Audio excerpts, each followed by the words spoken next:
Bonjour, merci de nous accorder un peu de votre temps. Donc, nous avons quelques questions à vous poser concernant le harcèlement dont vous avez été l'objet. Tout d'abord, dans quel cadre était-ce? Comment cela a-t-il commencé et connaissiez-vous votre harceleur? Alors, le harcèlement que j'ai subi, que je ne subis plus, a commencé par l'intérêt montré par cette personne à mon égard, à savoir que ça s'est passé sur le lieu de mon travail. Et quand cette personne est arrivée de l'étranger, a eu besoin de beaucoup d'aide de la part de ses collègues. Et comme j'étais la seule qui parlait français correctement, j'ai dû en fait le prendre en charge et l'aider dans toutes les démarches qu'on doit faire quand on arrive dans un pays étranger, notamment ouvrir un compte, s'acheter une carte de téléphone et surtout acheter un appartement. Ce qui a comporté le fait qu'on reste ensemble et qu'on se voit très souvent et qu'on soit ensemble pas mal de temps. Donc il a commencé, parce que c'était quelqu'un de très opportuniste, il m'a remercié, il m'a beaucoup remercié de mon aide, mais il a commencé tout de suite à me faire des compliments, à me dire que j'étais belle, que j'étais sympa, que j'étais quand même une femme exceptionnelle, voilà, ce genre de choses. Et j'ai envoyé des SMS et par la suite à me faire clairement des propositions. Sachant qu'il s'agit d'une personne qui est mariée et que sa femme est restée donc à l'étranger, d'où il vient, et que je lui ai dit que c'était pas du tout honnête de faire ça, que j'étais pas prête à une relation de ce type-là. Alors ceci a été très clair, mais le problème c'est qu'il a continué. Comment avez-vous vécu cette situation et de quelle manière avez-vous réagi? Au tout début, je pensais que c'est pas très grave. C'était un monsieur qui avait pour habitude de faire un peu des compliments aux femmes, de se dire c'est un petit dragueur, c'est pas grave. Et sans me cacher, je répondais à ces messages en disant d'arrêter, mais gentiment. Comme il y avait ce lien de travail, je ne voulais pas envenimer une relation professionnelle qui m'a poussé à garder une attitude cordiale. Mais le problème, c'est qu'il a pris cette attitude cordiale pour un oui.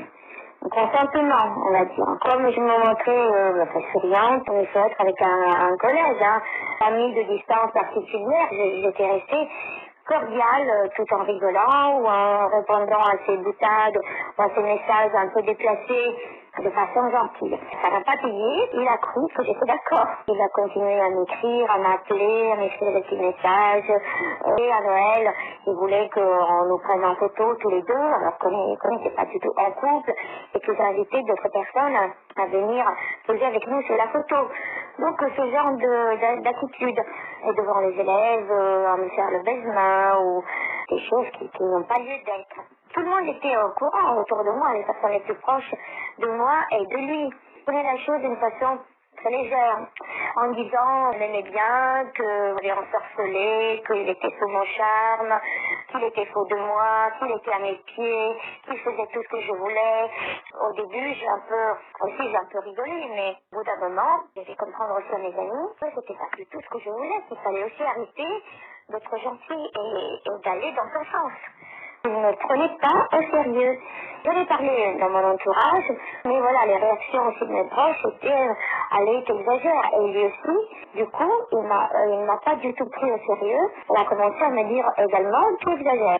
C'était donc plus une insistance de sa part qu'un quiproquo, si je comprends bien.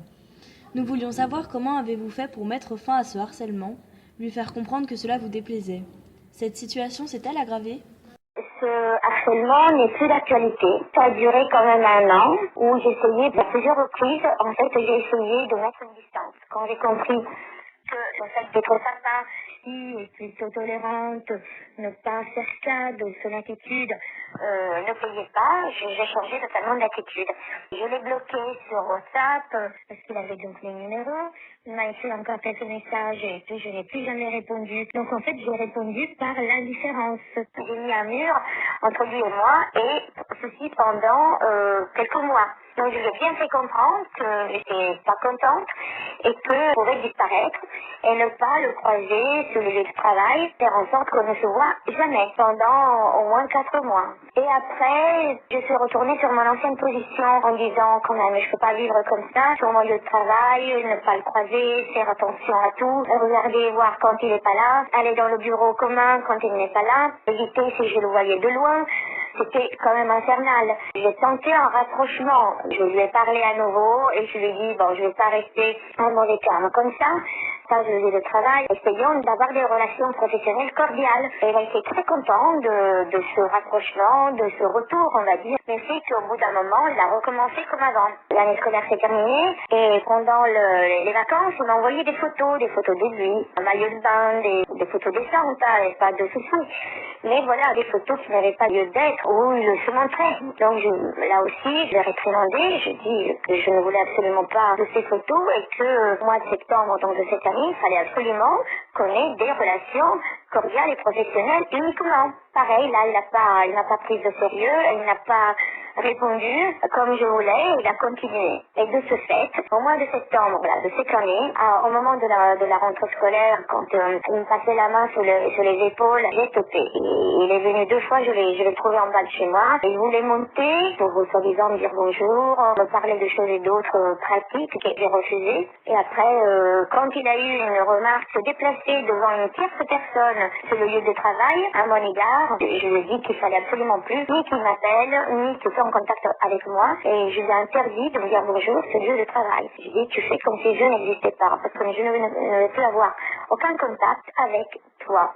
Avez-vous pris des mesures pour éviter cet homme? J'ai quitté le bureau qu'on partageait et je suis allée dans un autre bureau avec d'autres collègues. Il ne m'a rien demandé et depuis, je l'évite comme la peste.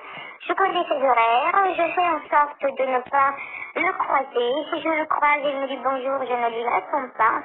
Je fais comme s'il était invisible. Depuis, je vis beaucoup mieux. J'avoue que j'ai passé 2-3 semaines en début d'année scolaire difficile, où vraiment j'étais dans le désarroi. Et j'ai demandé conseil à des amis très proches qui m'ont dit qu'il y avait moyen d'écrire une lettre, de faire écrire une lettre par un avocat destinée à mes chefs et aussi à l'autorité qui s'occupe des personnels venant de l'étranger.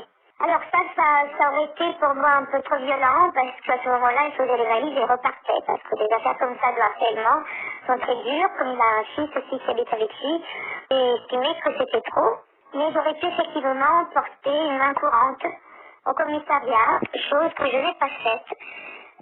Tout en étant allée au commissariat, puis il y avait beaucoup de monde et je ne l'ai pas fait. J'ai laissé les choses comme ça parce que je l'ai senti très pervers et capable de renverser la situation et éventuellement dire que c'était moi qui le harcelais ou je sais pas, qui lui faisais des propositions.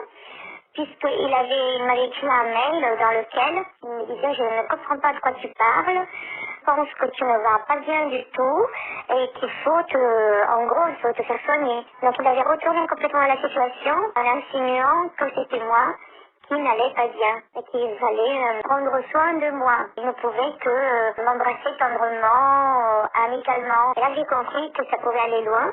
J'avais compris que j'étais sérieuse et qu'il renversait la situation. Donc je me suis dit je ne vais rien faire au niveau du commissariat parce que il serait capable de tout renverser et moi j'avais pas la force honnêtement d'affronter de sa face un procès à quelque chose de très, très lourd, enfin aux répercussions que cela aurait pu avoir.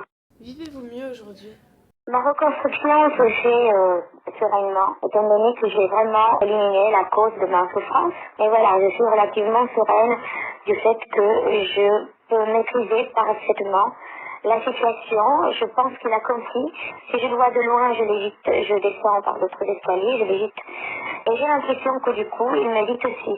Donc il a dû trouver une autre femme à embêter, je n'en sais rien et cela ne m'intéresse absolument pas. Le fait est qu'une nouvelle collègue est arrivée qui partageait le bureau avec lui, c'est une femme. Donc peut-être que ça le distrait de son intention première qui était celle de me harceler, quoi. Trouvez-vous que le harcèlement est un sujet tabou dans notre société? Je pense qu'il est difficile de parler de harcèlement dans la société actuelle parce que c'est délicat, parce que des fois c'est pas complètement flagrant et qu'il faut nuancer et il faut choisir aussi les mots et on n'a pas toujours ni le courage, ni la force, ni la volonté de rentrer dans un discours qui peut devenir très dur, très long, très difficile. Trouvez-vous facile de vous adresser à la justice de nos jours en cas de harcèlement?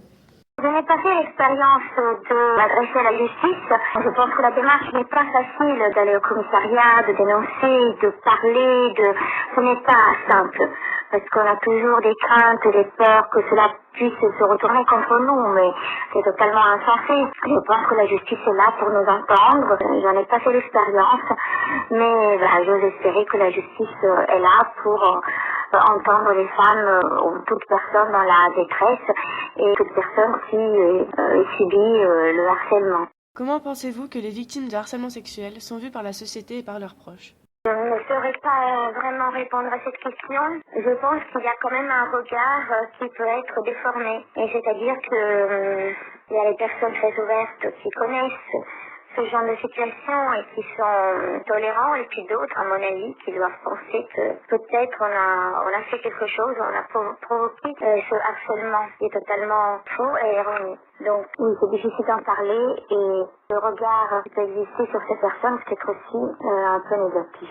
Mais bon, moi j'étais entourée que de personnes qui ont l'intelligence et l'ouverture d'esprit de comprendre sans imaginer qu'il puisse faire quelque chose qui peut déclencher chez cet homme sans harcèlement.